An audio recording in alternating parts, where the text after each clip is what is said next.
그동안 구안화사 치료는 한방에서 이제 실제로 많이 진행을 했었는데요. 다행인 것은 이 말초성 안면신경 마비 증상들은 예후가 비교적 좋습니다.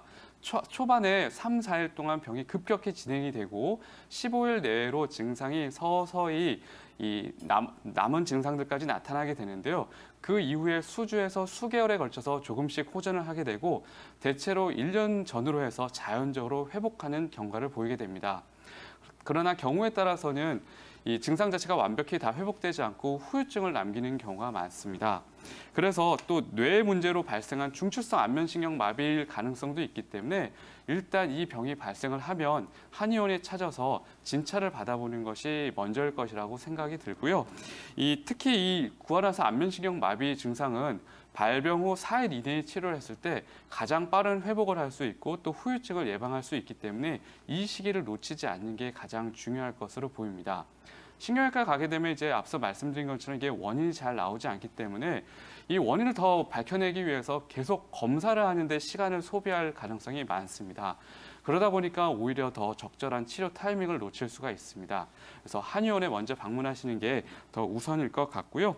이 검사가 어찌되었던 간에 신경외과에서는 보통 이럴 때 항바이러스제나 스테로이드 제제를 처방을 받게 됩니다. 근데 이 약들이 실제로 이 증상 회복에 있어서는 그다지 도움이 되지 않는 경우가 많았던 것 같습니다. 이 한방 치료에 있어서는 이 구안화사 안면신경 마비를 치료할 때는 이 치질 안약이 핵심적인 역할을 합니다. 얼굴이 위치한 안면부의 혈액순환을 높여주면서 빠른 회복을 도와주고요. 또 후유증을 예방하는 데 중요한 역할을 합니다. 또 이제 마비된 쪽으로는 이제 침추를 함께 받게 되는데 침추를 통해서 이제 근육의 마비 증상들을 좀 더 빨리 회복할 수 있고요.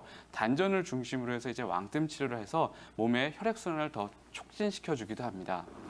일반적으로 이 한방 치료 기간은 3개월 정도를 목표로 합니다.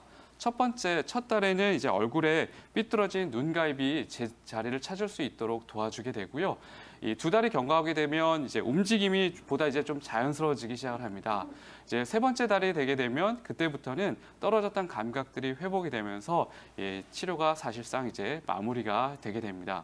실제로 제가 최근에 이 구안화사로 저희 병원에 내원하신 환자분을 치료를 했었는데 이분 같은 경우도 총 3개월 정도의 치료 기간으로 지금 현재는 이제 모든 증상이 소실돼서 편안하게 생활을 하고 있습니다. 이 구안화사가 처음에 발생하게 되면 매우 당혹스럽고 실제로 걱정이 많이 되는 질환이긴 합니다. 하지만 적극적인 치료를 한다면 그 이후에 후유증을 충분히 예방할 수 있고 완치가 가능한 질환이기 때문에 너무 당황하지 마시고 병원을 바로 찾으시기 바랍니다.